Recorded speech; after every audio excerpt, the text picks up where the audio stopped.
your center of control, and assuming we do everything right, it should keep your hand to the center. Probably. Now the pieces that we've laid out in front of you is what we've gathered from across the galaxy, so you're free to come up, take a closer look, and get a feel for what you'll be working with.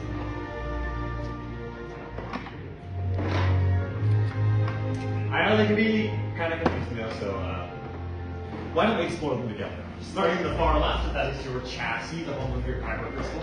Columns 1 and 2, those will be your sleeves. Column 3, your emitters. Column 4, your pommels. And finally, column 5 contains a matching set of activation plates. Now, I will be leading you through the build process with both Candy and Harrison here to assist if necessary. With that said, are you ready to build your lightsabers? Yes. All right, let's build. We're going to start in the far left with our chassis and our kyber crystals. So go ahead and pick up those crystals into that center crystal chamber. Now within that crystal chamber, there's a spring pad. You're going to need to push against that up, make some room, and wedge that crystal straight up and down inside. Now additionally, there's a divot on the top and the bottom of that chamber. Try to get the points of your crystal secured into those divots. That's what's going to lock it into place. And once it's secured, it should glow and briefly hum for just a moment. So if it doesn't do any of those things, let's move on. But I see a lot of us have our crystals ready to go, so for those of us who are ready, we're moving on to the next step. We're gonna jump all the way across to column 5. In column 5, you have 2 matching sets of activation plates, and you will be picking one of those matching sets. Then turn them over and look on the inside corners.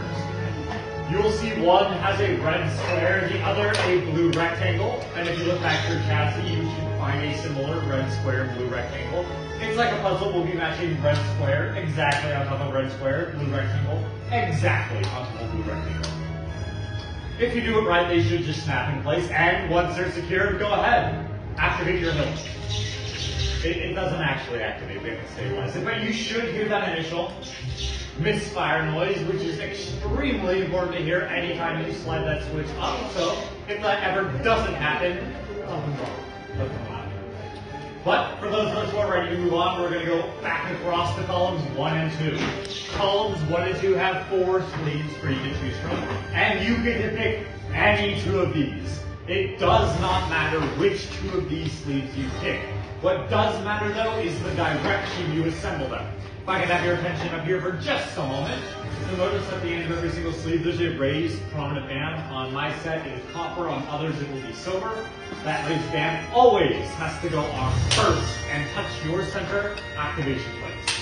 You will then apply a pressure towards the middle and firmly twist at the same time until it's secured in place. Once secured, your sleeves should not move freely and should not fall off of your hilt. Once again, those raised prominent bands go towards the middle. On some sets they are silver, on some they are copper, but they will be the same color for all 4 sleeves. Really pushing it's metal against metal. Good frame. Once again, you can mix and match here to your heart's content, as long as those raised prominent bands touch the center. Push and twist as